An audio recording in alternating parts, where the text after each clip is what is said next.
After being bullied by the prettiest girl in school for 3 years, I did something petty and ugly. I used her photos and started an online relationship with a rich heir. He was gentle, polite, and generous with money. His only flaw was that he was a little too intense when it came to desire. Very quickly, with enough sweet talk, I got 4 years of college tuition out of him. On the day I decided to break up with him, I asked casually, "Baby, what would you do if I suddenly disappeared?" He laughed, his tone turning dangerous. "Sweetheart, don't joke about that. I don't like it." I didn't respond well to pressure, so I deleted him. Later, by accident, I ended up interning at the same tech company as the girl who had bullied me. On our first day, the CEO from headquarters came down for an inspection. I stood at the very back of the crowd. When I looked up, I saw a face so familiar my breath stopped. Before I could react, the man's gaze landed on Summer Blake's face, and his eyes suddenly lit up. The man I had dated online for 3 years was standing right in front of me. The impact was too much. For a few seconds, my mind went completely blank. By the time I came back to myself, his steps had paused. Then he suddenly turned and walked straight toward us. My heart pounded. I carefully lifted my eyes. The man was breathtakingly handsome, his expression unreadable, his whole body carrying a cold, untouchable aura. He wore a black shirt I had once seen in his photos.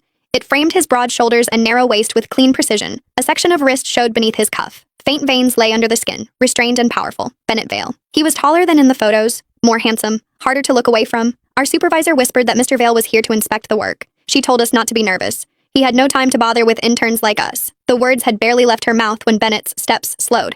A cufflink slipped without warning from his wrist. It hit the floor with 2 crisp taps, rolled past my shoe, then stopped perfectly at Summer's feet. The air seemed to still for a second. Bennett stopped in front of us. More accurately, he stopped in front of Summer. The two of them stood face to face, very close together. One cold and elegant, the other bright and beautiful. They looked painfully well matched. I held my breath. 4 words appeared in my mind, a perfect pair. His secretary immediately moved forward to pick up the cufflink, but Bennett suddenly raised a hand and stopped him. Summer blinked. As if she understood something, she hurriedly bent down, picked it up, and handed it to Bennett with flushed cheeks. "Mr. Vale, you dropped this." Bennett did not take it right away. Instead, he lowered his eyes and slowly stepped 2 paces closer to Summer. I was standing closest to her. As Bennett approached, a faint fragrance wrapped around me. Fur and citrus, cool with a thread of warmth. I knew that scent too well. It was the anniversary gift I had picked for him myself during our online relationship. I had visited so many fragrance counters, testing one bottle after another, before finally choosing that one. I pressed my lips together and glanced sideways without moving. Bennett was staring at the top of Summer's head as if no one else existed. Dark emotion moved in his eyes.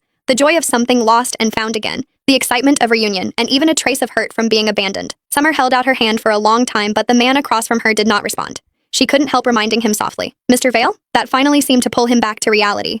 He cleared his throat and accepted the cufflink without changing expression. "Thank you." After a pause, his fingertips brushed lightly across Summer's palm. Then Bennett added in a low voice, "Summer." His voice was faintly hoarse. Summer's face turned completely red. "Yes, I'm Summer, Mr. Vale."